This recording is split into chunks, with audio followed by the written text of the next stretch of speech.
What's up, guys? Welcome back to the Educated Barfly. Today we're going to do the last word. This is a cocktail a lot of you guys have been asking me for, and we're going to do it now.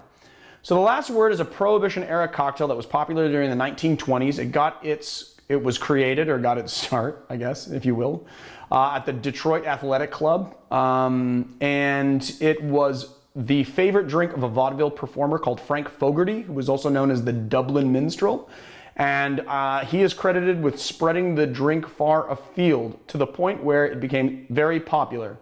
Then the drink lasted a couple more decades. Ted Saucier published it in his book Bottoms Up in 1951, and then after that it sort of just faded into obscurity. And then it wasn't until 2005 when a bartender of Seattle bar Zig-Zag named Murray Stenson was paging through Ted Saucier's book, and he came upon it and he put it on a menu. Once he put it on a menu, it became so popular that it spread to New York and to the Pegu Club and then to Milk and Honey, and then now it is a revived cocktail. Not really a modern classic, but just revived from its original. Everybody loves it, and all of you guys have been asking me to do it, so we're going to do it. So let's do it. First thing we're going to do, 3/4 ounce of lime juice. 3/4 ounce of gin, and a little hack that you can do is Navy strength gin.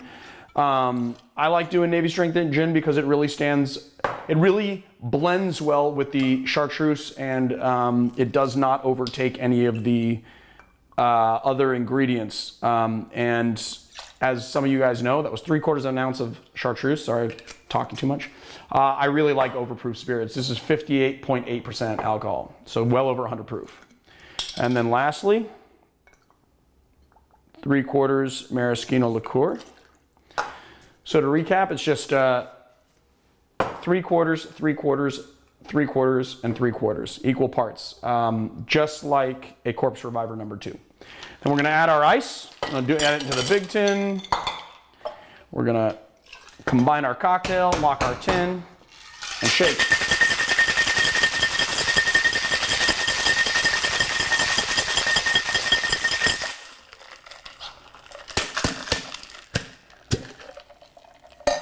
There we go.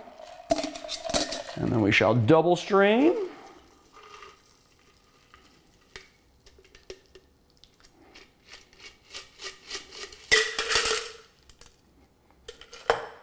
Perfect.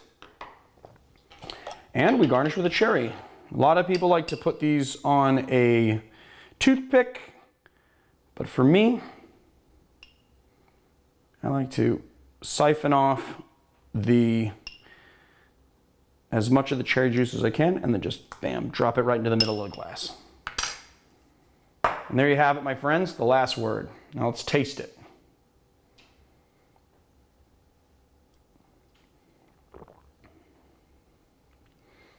Yeah, see, because we use that overproof, that Navy strength gin, we've got the gin right on the front. It's balanced really well with the chartreuse. You got the dryness from the maraschino, and you got the tartness of the lime. It's a perfectly balanced cocktail.